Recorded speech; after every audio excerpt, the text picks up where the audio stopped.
Esse é o nosso momento onde estaremos refletindo sobre a palavra do Senhor. Eu queria que você abrisse já a sua Bíblia no livro de Atos, capítulo 2. Nossa reflexão de hoje está embasada no livro de Atos, capítulo 2, versículo 46 e 47. Uma mensagem que vai nos fortalecer e nos ajudar também a entender uma área muito importante na caminhada da nossa igreja, e você já vai entender do que se trata. Então, Atos, capítulo 2, a partir do versículo 46, diz assim: Todos os dias continuavam a reunir-se no pátio do templo. Partiam o pão em casa e juntos participavam das refeições com alegria e sinceridade de coração, louvando a Deus e tendo a simpatia de todo o povo. E o Senhor lhes acrescentava diariamente os que iam sendo salvos. No capítulo 5 de Atos, versículo 42, você nem precisa abrir, diz assim: todos os dias no templo e de casa em casa não deixamos de ensinar e proclamar que Jesus é o Cristo. Amém? Então, no texto que nós lemos, nos dois textos, nós vemos claramente que a igreja liderada pelos apóstolos, a igreja do primeiro século, ela se reunia, ela era uma igreja que se reunia principalmente em dois ambientes. A igreja ela se reunia no templo e a igreja também se reunia nas casas. E é muito importante para nós entendermos o valor desses dois ambientes na vida da igreja. É interessante porque quando a gente pensa que essa igreja ela se reunia no templo, uma ênfase que o texto dá para nós é que essa igreja ela não se reunia todo domingo, se reunia de vez em quando tinha programações. Não, essa igreja ela se reunia todos os dias no templo. Por quê? Porque o templo era algo importante para a igreja. Viver igreja e as programações do templo tinham o seu valor. Então, os apóstolos, aqueles que caminharam com Jesus, eles ensinavam o povo, tinham mensagens evangelísticas, eles davam uma direção, e as grandes estruturas possibilitavam que esses homens de Deus que caminhavam com Jesus, caminharam como discípulos dele, pudessem dar uma direção, ensino, doutrina, para que a igreja caminhasse segundo os ensinamentos de Jesus. Então a gente vê, por exemplo, Pedro, que depois do Pentecostes pregou e 3.000 pessoas se converteram. Como que a gente consegue pregar para 3.000 pessoas? A gente precisa de uma estrutura. Depois ele prega novamente, o número chega a 5.000 cristãos naquela época. A gente vai ver depois, um pouco mais na frente, no livro de Atos, Paulo pregando ali 3 meses nas sinagogas em Éfeso. E depois, quando ele não achou mais viável pregar nas sinagogas, ele foi aonde? Para uma escola, a escola de Tirano, aonde também tinha uma boa estrutura para ensinar para maior quantidade de pessoas. Então, as grandes estruturas, as grandes celebrações são importantes para a caminhada da igreja, como nós temos aqui também como igreja, os nossos cultos, as nossas atividades ministeriais que acontecem no templo, onde nós conseguimos alcançar em uma vez só muitas pessoas, estarmos aqui reunidos, falando do amor de Jesus, celebrando juntos um tempo de adoração, de oração. Tudo isso é sensacional, e a igreja também, que é referência para nós, vivia isso. Mas a pergunta que fica é: se a igreja se reunia todos os dias, e aí a gente já pode pensar que eles se reuniam mais no templo do que nós hoje. Então, se a gente pode pensar assim, poxa, a igreja tem muitas programações, essa igreja aqui tinha muito mais, porque eles estavam todos os dias no templo. Mas será que a gente não poderia pensar, se já tem o templo, se já vai todo mundo para lá, por que se reunir então nas casas? A gente já tem o templo, a gente já tem o melhor lugar para todos nós nos reunirmos. Mas a questão aqui é que as casas, as reuniões nos lares, elas proporcionavam uma experiência diferente daquela que tinha no templo. Nas casas, é possível termos um compartilhar de vidas, abrir o nosso coração para aquilo que nós temos vivido. É uma proximidade. Nas casas é possível se assentar à mesa, coisa que o templo não proporcionava. Pensa comigo, Pedro pregou e aí ele decide lá no final, aquele jeitão lá de Pedro, eu vou abrir aí, quem quiser pode contar um testemunho do que Deus fez aí na sua vida. Ou quem quiser pode começar aí a falar os pedidos de oração. Como seria 5.000 pessoas? Estariam até lá agora fazendo. A fila para a oração, a fila para os pedidos, para contar as experiências. Não era possível, mas na casa das pessoas era possível ter esse nível de intimidade. Então, aprendendo com a igreja que é referência para nós, hoje, como igreja, nós também temos essas duas estratégias. Nós também usamos esses dois ambientes. Temos as programações no templo e temos também a nossa estratégia das casas, que são as nossas células. E um dos desafios para essa mensagem é que o nosso coração seja fortalecido, inspirado e que a gente entenda a visão que Deus tem nos dado para essa área da igreja. Então, templo, o que acontece no templo e o que acontece na casa tem a mesma importância. Embora proporcione experiência diferente, o propósito continua sendo o mesmo. E o propósito é fazer, formar e multiplicar discípulos de Cristo. Tudo que nós fazemos como igreja visa formar discípulos. É a missão que Cristo deu à igreja. Agora, quando a gente pensa formar discípulos, fica algo muito abrangente. Então, a gente pode pensar, ainda a nível introdutório, 3 aspectos da formação de um discípulo. O primeiro seria o pessoal. É o relacionamento seu, pessoal e direto com Deus. É quando nós nos relacionamos com Cristo, com o Espírito Santo, e o caráter de Cristo, ele é moldado em nós.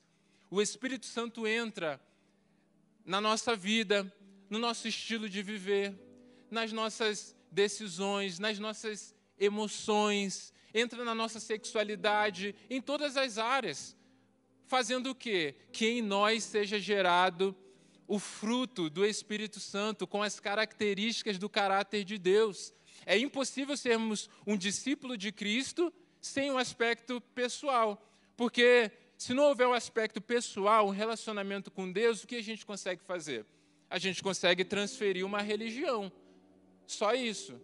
Mas ser um discípulo de Jesus passa, primeiramente, por uma experiência pessoal com Jesus e com o Espírito Santo. E o segundo seria o aspecto educacional, que seria o ensino, o direcionamento bíblico, doutrinário e teológico. Então, nas nossas vidas, e principalmente antes de Cristo, as nossas experiências, o nosso jeito de viver vai comunicando coisas para a nossa identidade. A gente passa a se ver a partir da realidade que nós estamos vivendo, e eu e você sabemos a nossa realidade antes de Cristo, que muitas vezes não é uma realidade muito legal, né? E a nossa identidade, então, ou a visão que nós temos sobre a nossa identidade é deformada. E é através do ensino bíblico, através da doutrina, através também da aplicação da teologia, que a gente se fortalece, sabemos quem nós somos e ficamos fortes na identidade de Cristo, porque nós somos aquilo que Deus diz que nós somos. E esse aspecto educacional, ele também nos protege contra falsas doutrinas. E aí a gente tem, por exemplo, na igreja, o Centro de Educação Alameda. A gente tem como, quando a pessoa chega na igreja, classe de discipulado, transição, a gente tem o curso Vida com Propósito, a gente tem o curso Cura da Alma, a gente tem para qualquer tipo de necessidade, qualquer tipo de área que você queira desenvolver no aspecto educacional. Nós temos um ministério, por exemplo, que ele é enfático nessa área. Então, dentro do que estamos falando, qual seria o propósito do Centro de Educação Alameda? Formar discípulos com ênfase no aspecto educacional do discipulado. Então, se você ainda não participa do Centro de Educação Alameda, não participa ainda de uma classe, até deixo essa sugestão de você se engajar e você também crescer nessa área como um discípulo de Cristo. E o terceiro, e esse é muito importante, é aquele que eu quero abrir mais aqui nessa manhã, é o aspecto relacional. Então eu tenho um relacionamento com Deus, eu me fortaleço nas bases da fé, mas é no relacionamento saudável e inspirador entre os irmãos, entre a família de Deus, que existe uma edificação mútua, um crescimento espiritual, um amadurecimento a partir dos relacionamentos. E é aí que entra as nossas células, porque as células na igreja a principal estratégia para que possamos formar discípulos dentro, principalmente, do aspecto relacional. E aí, na célula, tem oração? Tem, mas a célula não é uma reunião de oração. A célula tem aplicação bíblica, mas a célula não é um grupo de estudo. A célula é um encontro onde nós conseguimos alcançar em relacionamento aquilo que de maneira nenhuma nós conseguiríamos alcançar no tempo.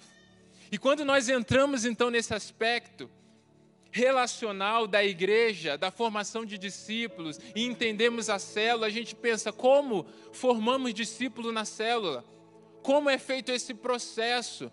Talvez você já caminhe em célula há algum tempo, participe de uma célula, já tenha tido experiências, mas talvez nós temos pessoas aqui que ainda não frequentam uma célula ou que ainda não entendem um pouco dessa visão de discipulado, de crescimento espiritual a partir das células. E eu acredito que a gente possa pensar alguns passos dentro da célula e alguns papéis que a célula cumpre na vida da igreja, na vida daqueles que abraçam essa visão e participam com dedicação. E a primeira coisa que nós vivemos na célula é o cuidado. O cuidado é a primeira coisa na célula, porque você lembra quando você se converteu? Quando você começou a sua caminhada com Cristo? Você pode lembrar, talvez você lembre também quando você chegou à igreja, quando você mudou para cá. O que a gente precisa no começo da caminhada? Nós precisamos de cuidado.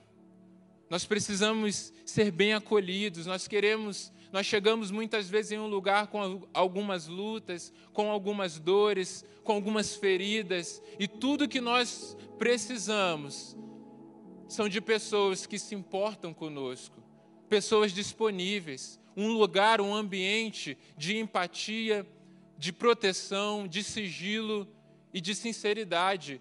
E isso nós construímos nas células. Eu tive uma experiência muito interessante sobre o cuidado em janeiro desse ano. Nós estávamos de férias dos encontros das células, mas uma visitante chegou na igreja, está chegando de um outro estado, e ouviu falar sobre as células que iam começar em fevereiro.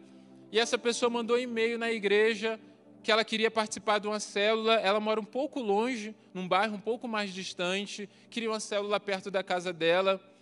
E eu entrei em contato com ela, liguei, a gente conversou um pouco. E depois de conversar com ela, eu entrei em contato com uma líder de célula. E passei o contato e disse, olha, entre em contato com essa pessoa, ela está buscando uma célula e a sua célula é perto da casa dela. Mandei essa mensagem num dia e no outro dia eu mandei novamente uma mensagem para essa líder de célula,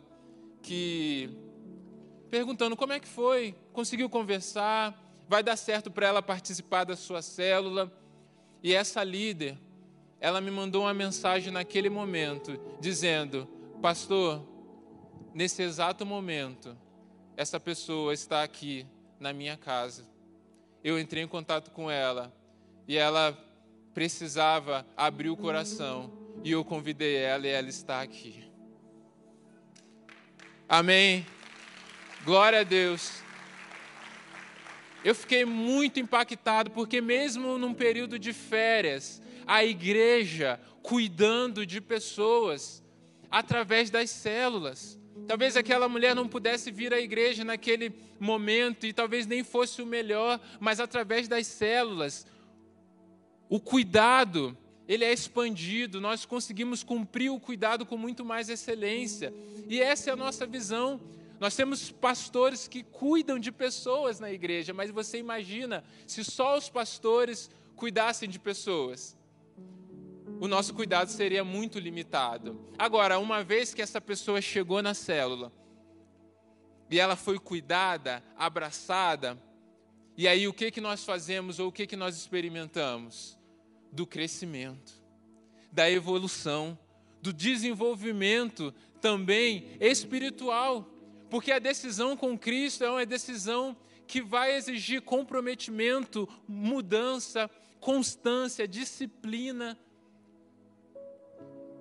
E quantas vezes nós, nas nossas vidas, não tomamos uma decisão, não nos comprometemos com algo, só que às vezes na caminhada a gente acaba desistindo, a gente acaba no meio da dificuldade não tendo força para realmente corresponder àquilo que nós nos comprometemos, né? Então, a gente tem muitos exemplos, né?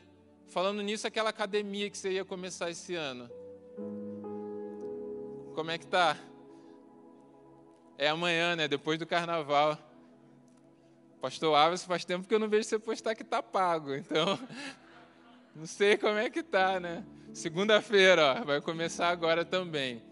Então, algumas decisões simples das nossas vidas, nós tomamos, mas não conseguimos dar continuidade. Agora, você imagina decisões que nós tomamos que mudam completamente a nossa forma de viver, que muda completamente os nossos relacionamentos. Quando nós estamos experimentando o crescimento em Deus, estamos cheios do Espírito Santo, o próprio Espírito Santo começa a gerar um desconforto em nós. Esse anseio, essa necessidade de mudar de vida, de mudar os hábitos, novos hábitos precisam começar em nossas vidas e os antigos precisam ficar para trás, é o velho homem. Só que nessa mudança, nessa conversão, nessa virada de chave da nossa vida, é que muitas vezes os nossos ciclos relacionais também mudam. Quantos de nós, e talvez você tenha sofrido isso, rejeição dos antigos amigos, quando você decidiu viver para Cristo? Começaram a te olhar de uma maneira diferente, começaram a não aceitar mais a sua nova forma de pensar com uma mente renovada. E a verdade é que muitos de nós sofremos isso na nossa própria casa. Rejeição na própria família.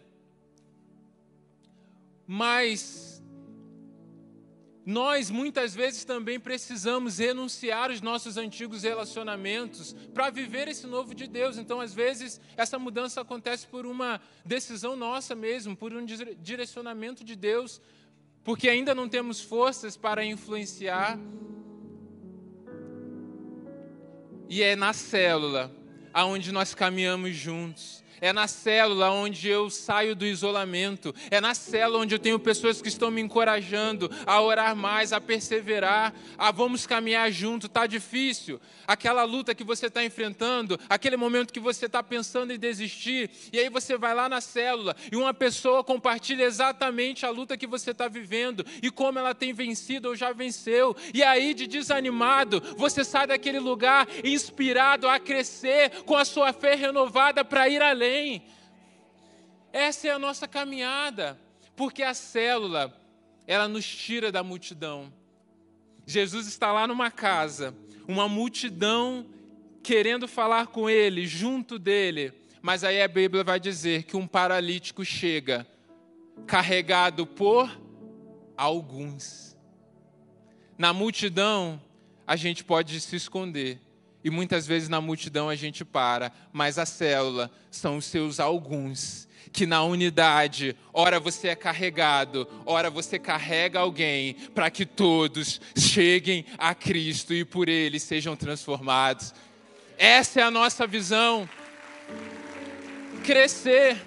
Somos cuidados e no cuidado nós crescemos. E depois de que crescemos, depois do crescimento e do cuidado vem o quê? A capacitação. A célula é o lugar perfeito onde a gente pode desenvolver os nossos dons, aprendermos.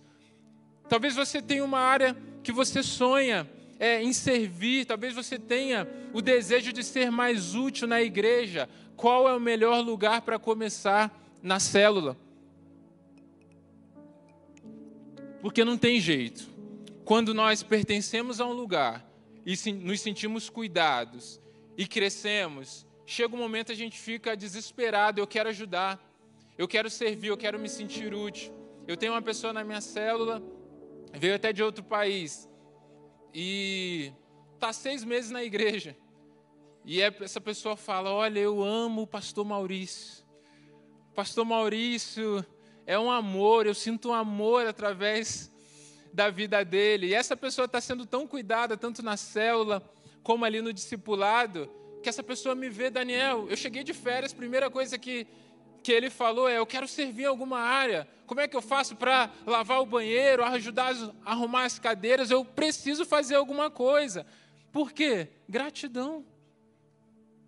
O pertencimento, essa gratidão de ser recebido num lugar e estar vendo e vencendo áreas da vida faz com que a pessoa queira ser útil. E na célula nós desenvolvemos, então nós servimos. Os dons espirituais se manifestam ali nos relacionamentos. Seja qual for o dom que Deus tem na sua vida, na célula esse dom pode ser posto em prática. E aí a gente vê várias realidades. Nós temos, por exemplo, pessoas que já têm uma caminhada na igreja, estão sendo treinados para serem novos líderes. Pessoas que vão assumir essa responsabilidade de abrir uma célula, talvez na sua casa ou em outros hospedeiros, mas estarão ali para cuidar, responsável por aquelas pessoas. Mas nós temos também nas células pessoas que estão aprendendo a orar por alguém. É comum nas nossas células a gente pedir: olha, você pode orar aqui por essa pessoa? E a pessoa é nova na fé, está começando na igreja, e ela fala assim: olha, eu ainda não sei orar. Aí você fala assim: olha, repete aqui comigo essa oração. E a pessoa vai aprendendo. Todos podem ser capacitados na célula, de acordo com a sua fase na vida espiritual. E algo interessante que nós temos como igreja é que a maioria dos pastores, eu, pastor Avison, pastora Meg, pastor Jefferson, pastor Miguel, pastor Marcelo, vários aqui foram líderes de célula antes de serem pastores na igreja. Então a célula também é um lugar de formação de vocacionados para o reino. E depois então de cuidar, crescer e capacitar, vem o comissionamento, que é o envio. É a celebração, isso é comissionar. E a gente experimenta na célula isso, né? Você começa lá com um grupo, às vezes 10 pessoas, e essa célula vive cuidado, crescimento, capacitação. Até chega uma hora que você tem lá 20, 30 pessoas na célula. Já tivemos até algumas que chegaram a mais. E aí o que a gente faz? A gente tem a nossa celebração de multiplicação. Por que as células multiplicam? Porque quando a gente está numa célula, e eu tenho certeza que você que está aqui em algum momento talvez já pensou isso, quando a sua célula foi multiplicar, poxa, mas tá tão bom aqui, né? Tá tão bom aqui com esse líder, tá tão confortável, já a gente conhece todo mundo. O que nós precisamos entender é que a multiplicação, esse envio, ele vem, em primeiro lugar, porque, lembra o que a gente falou no começo? Relacionamento. Quando já tem muitas pessoas, a gente não tem mais aquela mesma qualidade dos relacionamentos. A gente já chega numa fase que uma pessoa falta e às vezes a gente nem sente falta. Agora, se tem 10 pessoas na célula, qualquer um que não vai naquele dia, a gente, opa, o que aconteceu? E aí a gente manda mensagem, a gente quer saber. Então, primeiramente, multiplicação é uma estratégia para mantermos a qualidade da formação de discípulos. Mas a multiplicação, ela também acontece porque uma das características do DNA da igreja é o avanço, é ir mais longe, é a evangelização, é alcançarmos mais pessoas. E quando nós estamos multiplicando, nós estamos abrindo mais casas, mais lugares, aonde pessoas estão sendo também cuidadas, pessoas estão sendo impactadas. Quem sabe um dia nós vamos chegar a termos uma extensão da Alameda, através das células, em cada bairro de Curitiba. Esse é o nosso sonho, é para esse lugar que nós estamos caminhando. Então, essa nova célula, que vai para um novo bairro, para uma nova casa, ela tem a missão de, naquele lugar, ser a igreja, ser a Alameda. E aquele grupo de pessoas vai fazer o que naquele lugar? A mesma coisa que aprenderam com a célula anterior: cuidar, crescer, capacitar e depois enviar também novas células. É isso que nós desejamos e por isso temos alcançado já até outras cidades. E quem sabe vamos alcançar muito mais estados, países. A gente não sabe, o que nós sabemos é que Deus é um Deus de multiplicação. E se Deus é um Deus de multiplicação, nós como igreja também seremos. Aleluia! Querido, isso tem ardido nos nossos corações, não apenas no meu, mas de toda a nossa liderança. E às vezes a gente pensa, multiplicação e todo esse processo não é só para multiplicar célula. Muitas pessoas serão cuidadas e chegarão até esse processo de comissionamento e não serão líderes de célula. Viverão o propósito de Deus, aonde Deus tem para a vida delas, com os dons espirituais, com as habilidades, vão servir em outra área da igreja, ou mesmo fora da igreja, com projetos de Deus, aonde Deus colocar, mas farão discípulos também. E muitas vezes a gente pensa assim, mas a gente está vivendo um tempo tão difícil. Olha só, a gente vê guerra, a gente vê decisões políticas terríveis sendo tomadas. Como que a gente pode falar de avanço? Como que a gente pode falar de multiplicação? E algo que nós temos convicção é: as aflições, os tempos difíceis nunca impediram o avanço do povo de Deus. Isso desde lá atrás. Quando a gente vê no Egito, um período de 400 anos, onde o povo sofreu quando se tornaram escravos daquele lugar, sabe o que a Bíblia vai dizer em Gênesis 1? Que quanto mais o povo era afligido, mais eles cresciam e se multiplicavam. Por quê? Porque eles tinham convicção na promessa de Deus. Quando a gente vê a igreja de Atos, a perseguição que eles viveram, os cristãos eram mortos de maneiras terríveis. Os líderes, aqueles que testemunharam de maneira ocular, acompanharam Jesus, se tornaram mártires do Evangelho, eles achavam que a perseguição ia conter a igreja. Vamos então matar os líderes e o povo vai dispersar, vai ficar com medo. Mas sabe o que acontecia? As pessoas viam aqueles homens que estavam pregando, que falavam, olha, eu testemunhei de Jesus, eu estava com eles, morrendo e não negando a fé. A pessoa não, pensava assim, espera aí, até onde alguém vai com uma mentira?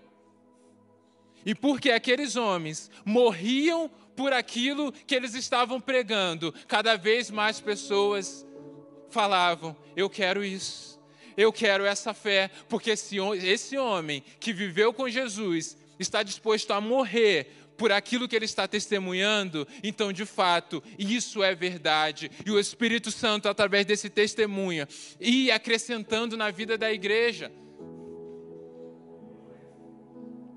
Eu vou usar mais um exemplo, um pouco mais próximo, no sentido de tempo.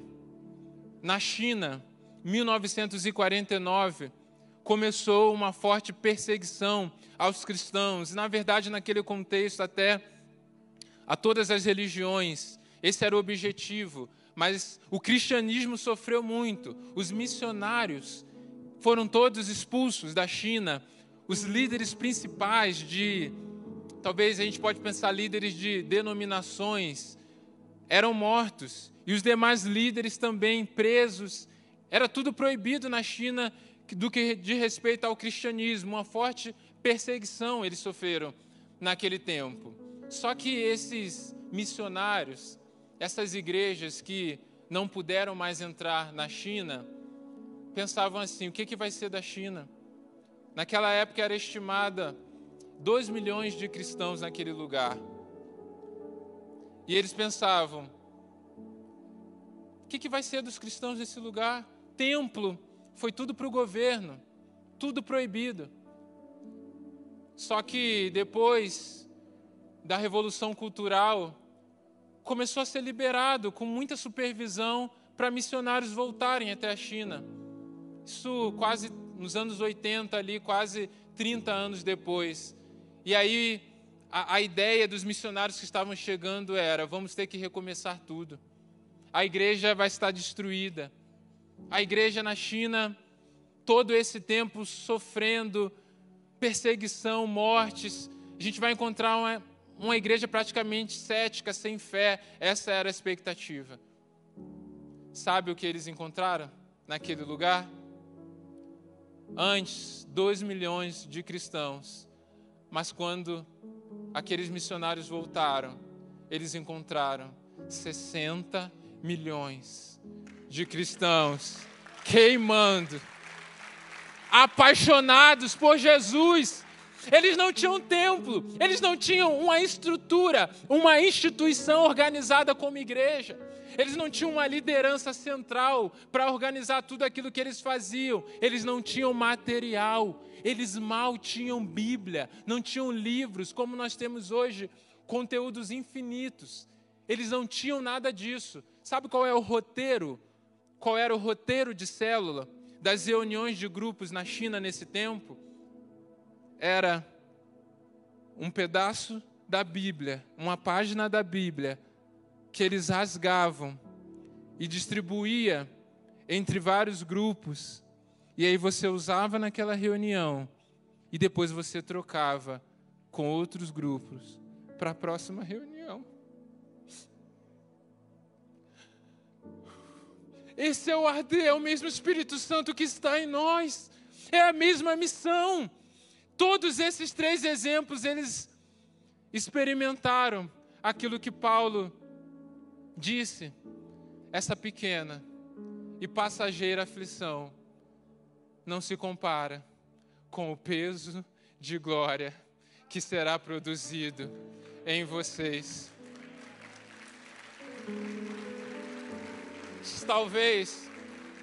Talvez você pense, é pandemia, é guerra, São tantas notícias difíceis que a gente ouve. Será que dá para a igreja ser igreja nas casas? Será que dá para a gente avançar? Será que dá para a gente ser apaixonado por multiplicar, por fazer discípulos, por nos relacionarmos? Eu quero dizer para você, essa pequena e passageira aflição não se compara com a glória que o Senhor está produzindo em nós como igreja, que será revelado através das nossas vidas e dos nossos relacionamentos. Já a gente pode pensar que o templo, a instituição, as estruturas, e veja, eu vou reafirmar isso, é muito importante. Nós como igreja, e é um privilégio você ser parte de uma igreja que tem um carinho tão importante, o cuidado, um zelo com essa área da igreja, a administração, a estrutura. E eu posso ilustrar usando o exemplo de uma sala de parto, um centro cirúrgico.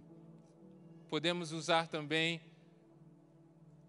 É bom ou não é bom você ter o seu filho na melhor sala de parto possível, com as melhores tecnologias, a melhor organização, as melhores possibilidades? Se algo de repente ali sair do controle, você tem todas as ferramentas disponíveis, preparadas para te atender naquele lugar e te proteger. É ou não é muito bom isso? Se você pudesse ter o seu filho na melhor sala de parto, no melhor centro cirúrgico do mundo, se estivesse disponível para você, é só escolher, você não teria? Eu teria. Porque é muito bom. Mas a gente precisa também, juntamente com isso, pensar uma coisa. A melhor sala de parto do mundo nunca gerou um filho. Porque para gerar filho, você precisa ter vida e exige relacionamento. A igreja é um organismo vivo. E nós temos dito que as células são o coração da igreja. A China, todo o movimento na China foi através das casas. E a estrutura nos protege, a estrutura nos abençoa. E a vida da igreja se manifesta através dos nossos relacionamentos, de casa em casa. Então o desejo de Deus para as nossas vidas é o quê? Uma igreja família, uma igreja de casa em casa, uma igreja que gera filhos espirituais. Você lembra quando vocês estavam esperando um bebê e o casal, quando ele recebe a notícia que vai receber, que estão grávidos ali, que vão receber um filho, você vai no shopping, é a primeira vez, você vai direto numa loja e você vai lá na área do bebê e você já sai com a sacola cheia de roupa. Na primeira semana que você descobriu, você fez isso. O Espírito Santo está me dando um spoiler aqui. É assim, porque a expectativa, e a gente fica todo o período fazendo um monte de coisa, preparando, é quarto, é guarda-roupa, é todas as roupas, tudo pronto. E aí chega no último mês, não tem mais nada para fazer. Tem gente que 3 meses antes já está tudo pronto. Já com a bolsa já do momento do parto, de levar as coisas já pronto 3 meses antes. E aí você fica, cara, o que tem mais para fazer? Parece que está faltando alguma coisa. O que tem mais? Não tem mais nada para fazer, já fez tudo. Mas ainda tem um vazio no coração. Porque aquilo que nós fazemos, de maneira nenhuma, pode substituir aquilo que nós estamos gerando. O que nós estamos gerando é o que realmente importa. E tudo que nós fazemos, tudo que nós preparamos, só faz sentido quando nós recebemos aquilo que está sendo gerado. Amém? A estrutura é muito importante, a organização é muito importante, E tudo isso se conecta em uma igreja excelente e família, quando todos nós estamos dispostos a termos relacionamentos intencionais, a estarmos reunidos de casa em casa, para fazermos discípulos, cuidando, crescendo, capacitando e enviando pessoas para o propósito de Cristo na vida delas. O nosso desejo é esse, uma igreja com um DNA missionário, que não apenas cuida e mima pessoas, mas que cumpre um processo e envia essas pessoas. No Salmo 127 tem um texto que diz que os filhos são como flechas nas mãos, não diz dos pais, mas diz flechas nas mãos de um homem valente são os filhos. Então há uma característica de valentia, de perseverança nesses pais, que os filhos serão como flechas.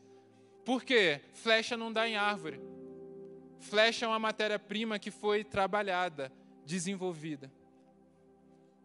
E na nossa igreja, eu sou grato a Deus, porque nós temos aqui pais biológicos, mas também pais espirituais, que estão sendo valentes em ser linha de frente na igreja, mesmo em tempos difíceis, mesmo com pandemia, mesmo com célula online, mas que têm decidido cuidar de pessoas, investir na vida delas, e muitos abrindo as suas próprias casas para receberem essas pessoas, porque acreditam na missão de fazer discípulos.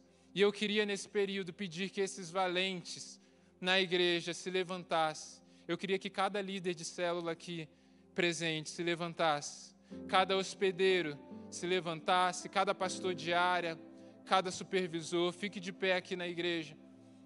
Isso. Amém. Nós temos vários também lá na galeria. Eu queria que a igreja aplaudisse ao Senhor por a vida desses homens. Amém. Glória a Deus, porque são valentes de Deus que estão perseverando nessa caminhada de fazer discípulos. Mas seria muito fácil se a gente pensasse assim, bom, agora eu vou só dar meu nome numa célula e eu vou experimentar de tudo isso, porque eu já tenho os líderes que fazem tudo. Não é assim. Tudo aquilo que nós falamos está disponível. Tudo aquilo que nós falamos tem a ver com a visão que Deus tem nos dado. Mas experimentar isso é a igreja. É sua responsabilidade.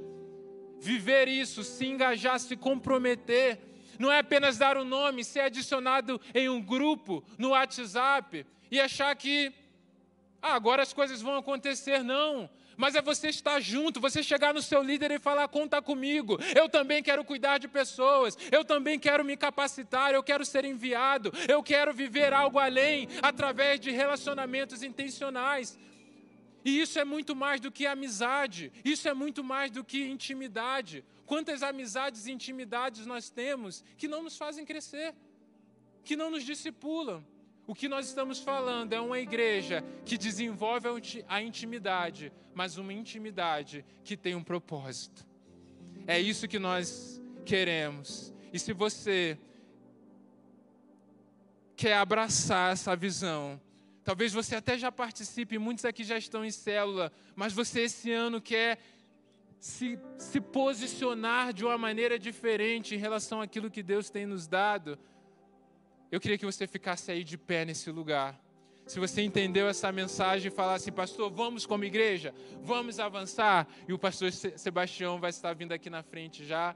E ele vai estar orando também por nós como igreja, para que tudo aquilo que Deus tem nos entregado como fundamento dessa área na igreja, nós possamos desenvolver e aplicar. Então fique de pé no seu lugar e como igreja nós vamos estar orando para que isso se cumpra em nossas vidas.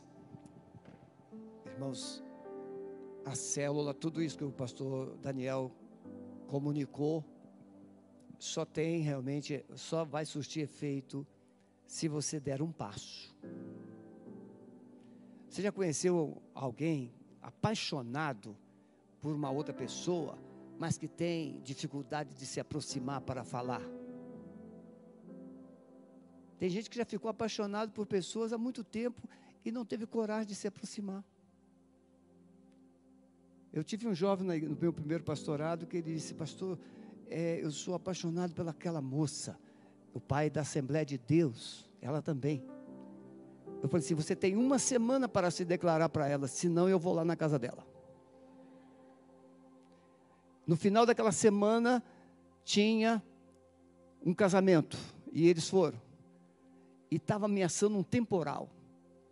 E ele foi conversando com ela assim, do lado de fora, ele olhou para o céu e disse: mas que noite linda. Estava ameaçando um temporal. Quando nós nos apaixonamos, até as noites de temporais não nos impedirão de ver o brilho das pessoas que precisam conhecer Jesus. Coloca suas mãos assim. Senhor, nós recebemos uma palavra poderosa,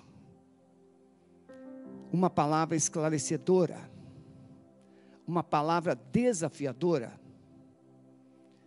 Nós abençoamos cada líder de célula, como também cada casa, cada família que recebe uma célula. E nós cremos que nesta manhã, muitas outras casas estarão se abrindo, para que novas células possam nascer, possam frutificar. E novos líderes, pessoas que estão em uma célula há anos e agora precisam se dispor para também ensinar, multiplicar, frutificar. Nós abençoamos, Pai, todas essas pessoas, como todos os lares. Abençoa a vida do teu filho, pastor Daniel, Jaqueline, que o teu filho seja usado poderosamente por ti nessa coordenação dessa área. É a nossa oração, no poder do nome de Jesus. Amém. Pode sentar. E você que está em casa: estou em casa, então eu não preciso. Precisa. Pode se inscrever, pode procurar. Entre em contato com a secretaria, com o pastor Daniel, um líder, e você receberá todas as orientações possíveis. Irmãos, eu tenho aqui nesta manhã meu irmão, a minha cunhada, Carlinhos Hélio. Fica em pé, Carlinhos, por favor. Ele é mais velho que eu. Ele não cresceu tanto quanto eu, mas ele é mais velho. E a minha cunhada Hélia, né? Dá uma salva de palmas para ele, né? Deus abençoe, Carlinhos, sua presença aqui. Deus abençoe. Vamos celebrar a ceia. Quem ainda não recebeu o cálice? Se alguém não recebeu o cálice, fique em pé, por favor, onde você está. Se você não recebeu, é só você levantar a mão ou ficar em pé. Lá na galeria, todos receberam. Se não tem, temos lá na galeria também.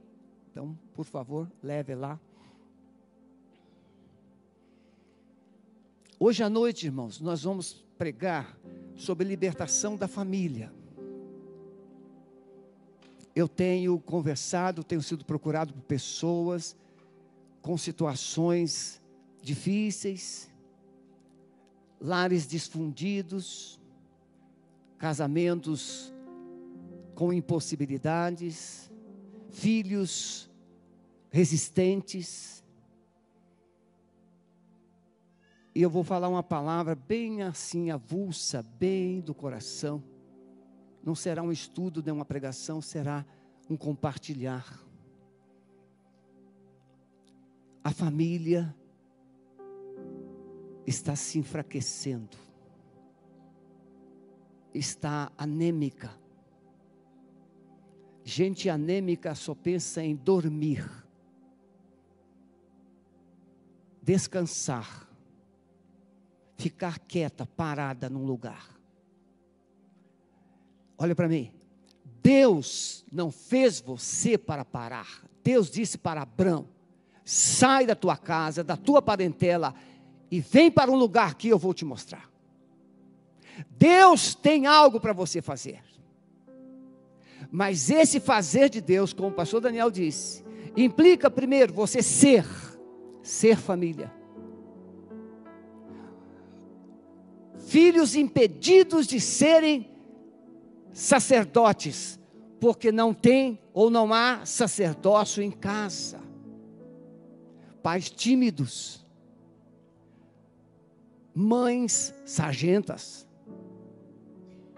Deus não precisa de mulher sargento nem de pais tímidos. Deus precisa de uma mulher virtuosa e de um homem valente. Homens, diga comigo: eu decido tomar o lugar que Deus separou para eu viver e desenvolver na minha casa. Se você fizer isso, a primeira coisa que você vai observar é o brilho nos olhos da sua mulher. Porque o que uma mulher mais deseja é ver um homem de verdade, que tome decisões, que tome atitudes, que defenda, que lute. Amém? Bem, diante de tudo que o Daniel pregou, vamos fazer como se fôssemos uma célula. Momento de comunhão. Você segura o cálice, não é? Você tem o cálice.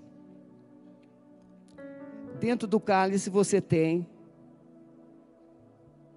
o pão. O pão é o corpo. Para você participar do corpo, Jesus precisou se partir. Jesus precisou ser esmagado. Jesus abriu mão da sua glória, da sua majestade, para que você tivesse de volta a glória original do Éden. Esse pão simboliza o corpo de Cristo. O cálice, ele simboliza o sangue de Cristo, que foi derramado para a purificação dos nossos pecados. E eu quero fazer uma coisa aqui, com um coração muito aberto.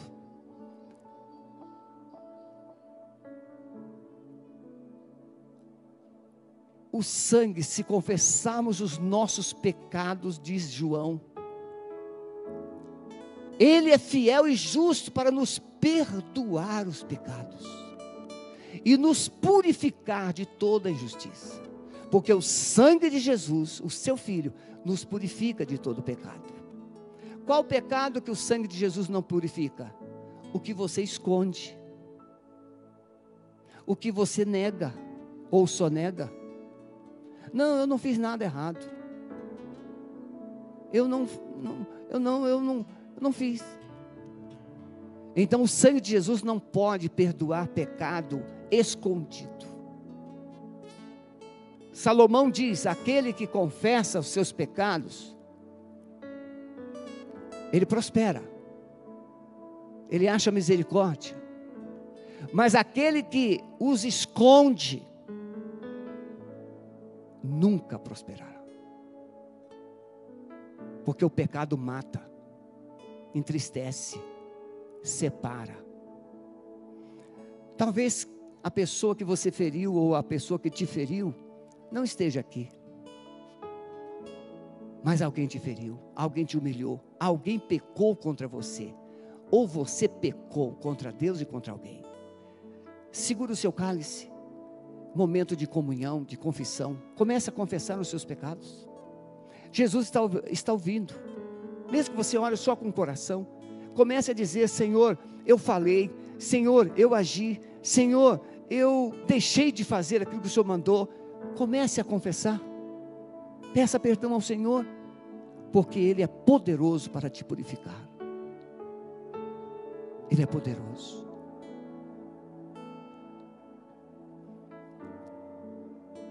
Há alguém aqui que está se sentindo muito sozinho na fé? Fique em pé. Todos estão com os olhos fechados. Alguém aqui está se sentindo muito sozinho na fé? Fique em pé, onde você está, por favor. Mais alguém?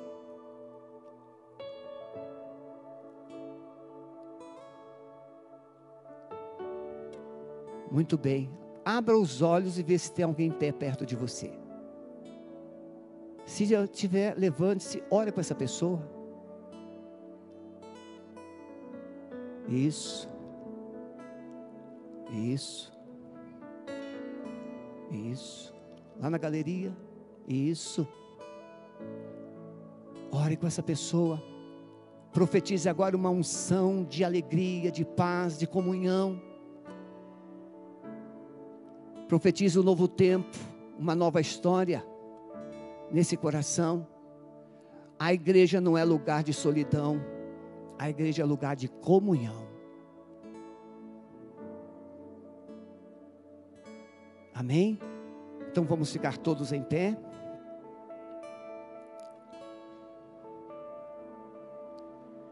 Você tem o pão e você tem o cálice. Irmãos queridos, eu pensei nisso recentemente. O texto de Mateus diz que Jesus pegou o pão, o partiu e o deu aos discípulos, pegou o cálice, deu aos discípulos, e eles então celebraram ali a ceia. E depois no final, o texto diz assim: e tendo cantado um hino. Irmãos, sabe o que significa o pão e o cálice? Acabei de explicar. A morte de Jesus. Jesus estava dizendo: olha, eu vou morrer, eu serei crucificado, o meu sangue vai ser derramado, eu vou sofrer muito. Mas Jesus canta um hino. Jesus adora, Jesus louva, Jesus exalta, mesmo sabendo que ele estava indo para a cruz. A ceia é um momento de aliança, renovação de aliança, para você não esquecer o que Cristo fez por você. Não deve existir, meus irmãos, motivos suficientes para te afastar da igreja, porque o que Cristo fez é maior e será sempre maior do que quaisquer pessoas. Jesus te ama, e João escreveu: tendo amado os seus, os amou até o fim. Então não se afaste. Pastor Osmar, onde está? Vem cá, meu amigão. Eu falei com o pastor Osmar que eu iria trocar o cálice com ele. O pastor Osmar está num processo de reconstrução, de recomeço, de engordar, né? Está magrinho. Pastorzão, eu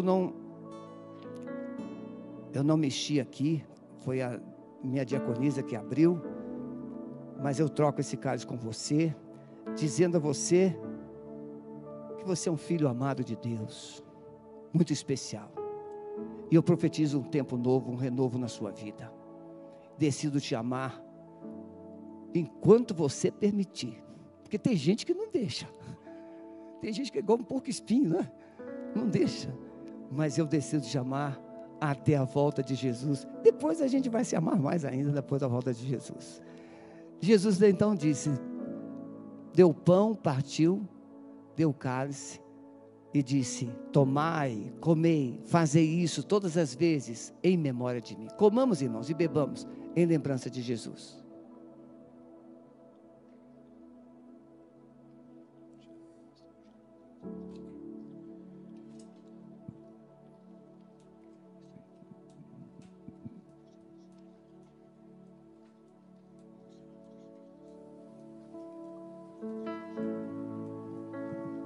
Nós vamos encerrar cantando. E você vai dizer como você deve sair daqui. Olha para mim um minutinho. Decida como você quer sair. Ah, olha, eu gostei muito da pregação. Ah, eu gostei muito do louvor. Nada disso vai mudar a sua vida. Gostar do culto não muda a vida. Pegue tudo que Deus te deu e coloque em prática. Isso vai mudar a sua vida. Que o amor de Deus, o nosso Pai, a graça salvadora de Jesus Cristo, Filho, e as santas consolações do amado Espírito Santo, seja com a sua vida, com a sua casa, com a sua família, e com todo o povo de Deus, lá na Ucrânia, lá na Rússia, lá na China, em todo o mundo. Nós abençoamos, Pai, assim, em nome de Jesus. Adoremos e encerremos nosso culto. Você que está em casa, muito obrigado pela sua companhia até aqui. Deus te abençoe.